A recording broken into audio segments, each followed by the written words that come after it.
understanding how to align body and business. I think when we're in a space, if we're career driven, we're professional in that field, we are a contractor, we're a business owner, we're putting a lot of work, a lot of energy into projects, into tasks, into our work.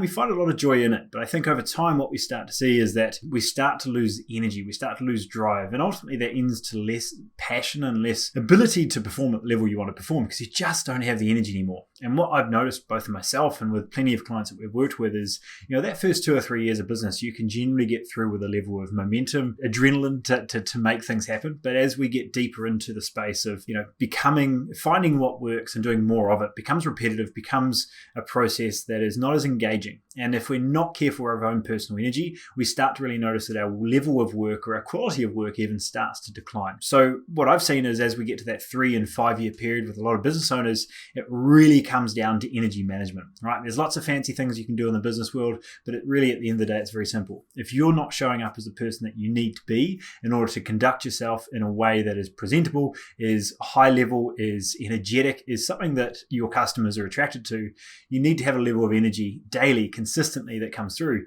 And that doesn't come from another coffee, right? Eventually that stuff starts to wear out. And we need to start to be more present, more aware of what's really going on. And what are the things that we can put in place, really take ourselves seriously, look after ourselves, our health, our energy, and our ability to show up on a day-to-day basis. So that's really what I want to give you a little bit of insight into today, is a little bit of training that we're building out for a couple of our partner programs with mastermind groups and business collectives, trying to understand how we can make sure that on a day-to-day basis, people are in a space that they enjoy and they're able to do this consistently long term without feeling drained, run down the whole time. Because there's a lot of business owners out there that, if someone offered them half of what their business is worth, they'd walk out tomorrow because they're so worn out, they're so burnt out, and they're not in a position to continue long term. So that's really my goal today, is to help you break that down. If you're someone that's in that space, maybe not just a business owner, but also contractors and people in high level exec positions that feel like you're really running out of steam and you don't know how much longer you can put this in place, I want to simplify this down and aligning your health with business. And this is really going to be a conversation of how you have a certain standard for your business and you don't have the same standard for your health. Okay. And when we can start to run our body like a business, we can start to look at the dials and metrics that we need to have in place. It starts to give us a much more tangible component of focus, and also gives you a lot more expansive awareness of what that really looks like. And the Meta Project, Meta literally stands for more expansive, more integrative, and more aware. And I think being able to align both business and health into the same realm of really how you show up and how you make the most of your time on Earth, I think it really, really starts to make a big difference. So without any further ado, I'd love to walk you through what that looks like from the space and starting to just have a bit of a conversation of breaking these down through the 5 dials that we set. So the first one that we tend to look at here is the energy dial, right? This really at the end of the day is the CEO. If we've got low energy, we're sluggish all the time, it's really going to show up in every area of our life. We need to be really aware of these components that start to drag us down, right? And ultimately a big part of this is where we start to see systemic impacts of where are we really going with our work? Where are we going with our training? Are we excited about what we're really driving for? If we're just going through the motions and we're just doing it because we have to, right? I think that's a space that becomes very grey and very unmotivated and very quickly. So taking the time to really extend this out over 5 years, I think is really important, both in a business setting and personal, is taking the time to really envision what that looks like in 5 years. How do you look? How do you feel? How do you act? What does that person look, act, and feel like? So I can start acting that out today. And really looking at this from an identity level, it's a huge component. So it's no longer something I have to do, it's something I want to do. And something that I really enjoy about a lot of the clients we work with, it's no longer about the six-pack abs and beach days. It's about how I can show up on a day-to-day basis, feeling and looking the way I want to feel and look. And I think that really comes from placing more importance on the actions we do daily, as opposed to glorifying the external result. I hope that makes sense. So when we look at low energy, right, our opportunity to procrastinate is much higher. When we're always drained, we're run down, our focus is certainly not there.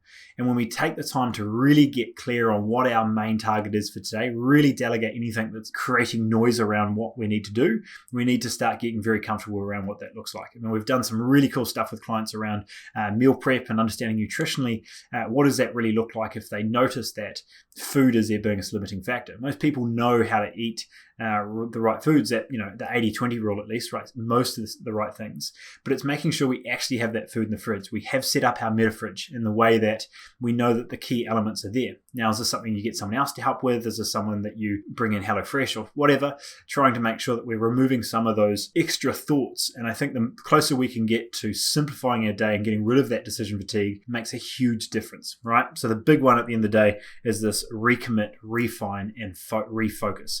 And if you feel like you're going through the motions, I think a big part of this that I went through personally is, are you actually writing anything down? Have you planned anything out? Have you got some structure that you're really walking through? And if you don't have someone in your corner, especially on this health space, but you're investing into business and you've got all these business targets, it's quite clear, it's quite easy to see how some of these targets might be missed. So that's really the energy dial. That's the first one we look at a lot. The second one, I've put sleep here, but really this is recovery as a whole, right? This is our HR department. This is the one that we all know we should be spending more time on. And ultimately, if our employees, our contractors aren't happy, then we're not happy. It's the same with sleep. We can talk about nutrition training all day, but if we haven't taken the time to look at our recovery, our foundation of health, then we're going to notice that all of these things are dragged down with us, right?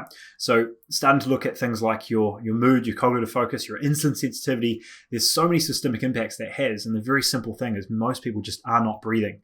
And taking the time to look at how we can build that back up, or start to focus on how important foundations like a routine, the amount of like exposure and awareness of where the day that looks like, and making sure we're really looking at really good foods that fuel the day, all huge components of how that systemically shows in other areas of your life, and ultimately that performance front as well. All right. The next one here is physique or body. Really starting to understand physique or figure, if you want to go male or female here, to take the time to really look at solid operational fitness. And I think for most people here, a really good framework that I like to use is, most people here tend to focus on hard work, right? Especially on the male side, hard work's the goal. And if that doesn't work, then we try some new things. And we'd put this under the category of guesswork. But the big focus that we really need to start looking towards is making sure that we have a framework, one that's reliable, one that's sustainable, one that we can actually focus on for good. And this is where we start to look at the difference between willpower and hope, and trying to, focus on more discipline rather than actually having a system in place that's going to work long term. And this is where, from an operations standpoint, we've certainly seen in the business space, and I see it a lot, is, systems are reliable where humans are not, right? Taking the time to put those systems in place so that when you're tired, when you're run down, when you're in a space where you feel, it's just much easier to get the takeaway on the way home, or just skip that workout today because things are too busy. That's when willpower has run out, right? We make it so hard on ourselves because we think the only thing required to get in shape is simply more discipline, right? When I had this photo shoot taken a little while ago, I don't think it was a particularly hard prep because I designed my lifestyle in a way that it just became very easy to dial it in the way I needed to for that shoot. So taking the time to look at that, I think systems is a huge part of that as well. The fourth one here is social. I think this is a really, really important part, and especially after the last 3-4 years, we've started to see how much an impact social connection really has on health. And I think it's a component that most people really don't consider when we start to look at how this is going to be a long-term sustainable approach, is we can't have a chicken and broccoli in the corner while the rest of our family's having, a nice, tasty meal, right? The goal here is how we can integrate this into every day. How can we make sure that what we're eating and how we're moving and what we're integrating in from a health standpoint is not only allowing us to feel better, but actually the people around us really get the benefit from that one also, right? So understanding the social aspect, understanding how we're actually blocking that time in, right? It's amazing how many people have a different personal to business calendar. Make that one calendar and block the people that you care about most into that calendar so it becomes a priority again, right? Not just for them, but for you as well, right? Social connection is a huge component of both that mental and physical health. We need to take the time to look at that. And this last one, again, a little bit of a play on words with the marketing space. A lot of people go too broad, right? Niche down and find your people. If you're noticing that you're hanging around or being around people that drag your energy down, you need to be mindful of this, because it doesn't matter how well you exercise and train. If you're around people that are dragging you down the whole time, you're never going to feel like you're in a space of feeling fulfilled, feeling energetic, feeling happy, really, at the end of the day. And I think that's a really, really big part of it. All right. And then the last one, one more thing I say on this is, one thing we always talk about here is your motivation is only ever as good as your environment. So this last bit's a really, really important part. If you're not around any other people that are healthy, are in this space that really are looking after themselves, this becomes much, much harder. I can't tell you how many business owners I've talked to that own pubs and own certain restaurants that they find it really, really challenging to get in shape because the only people they've ever surrounded themselves with are always eating out every night and drinking every night. And it's very, very hard to break that routine if you're constantly in that space, right? If you're an alcoholic, you're not going to try not to be an alcoholic at a pub, right? You're going to try to remove yourself from that space. And environment is a really, really big part of that.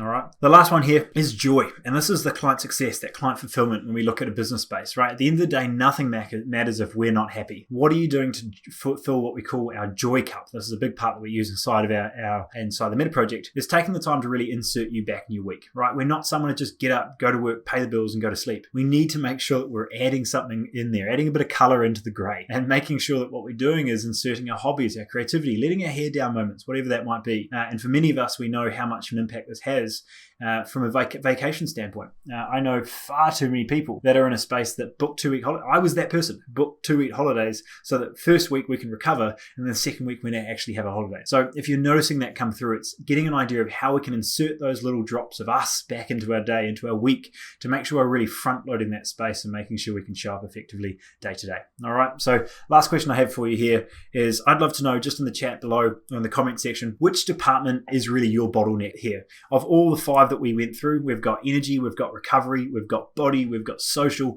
and we've got our joy. All right, which one of those departments is your bottleneck? If you just throw that one in the chat, I'd really like to get an idea. Hopefully this is really more of, as I mentioned, a more expansive, integrative conversation and more aware of what areas we can really focus on moving forward. I think ultimately, at the end of the day, that's the goal, because we want to make sure that we are looking at health as being a part of our life that builds us up and ultimately adds to our life rather than drags it down. And I think that's a space that, you know, you're never going to make healthy eating and exercise a long-term habit if it's a dread, if it's something that's draining you, if you have to do it, right? This is something you get to do for you, not to you.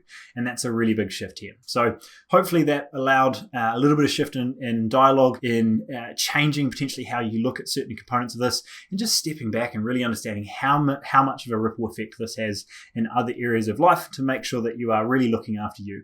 If you set the standard for your business over here and your standard for yourself is way back down here, that baseline is eventually going to drag back down, because your energy and how you show up on a day-to-day basis just simply isn't on par. So if you want to raise that standard for work and how you show up on a day-to-day basis, especially if you've been in the business space for 3, 5, 10 years, you've been a contractor and hours really matter, you know, there's so much here where we really need to just be more proactive in our approach rather than reactively fixing everything that's urgent. Take the time to look back, see what's important, what's really going to make the biggest difference long term. And there's no point worrying about wealth if you don't have health, right? I think another way we've put it is, we all have tons of wishes until we don't have a health, and then we've only got one. So let's be smart. Let's take the time to look at this a little bit earlier on, and how we can really integrate us back into a day, because we're the most important part of it.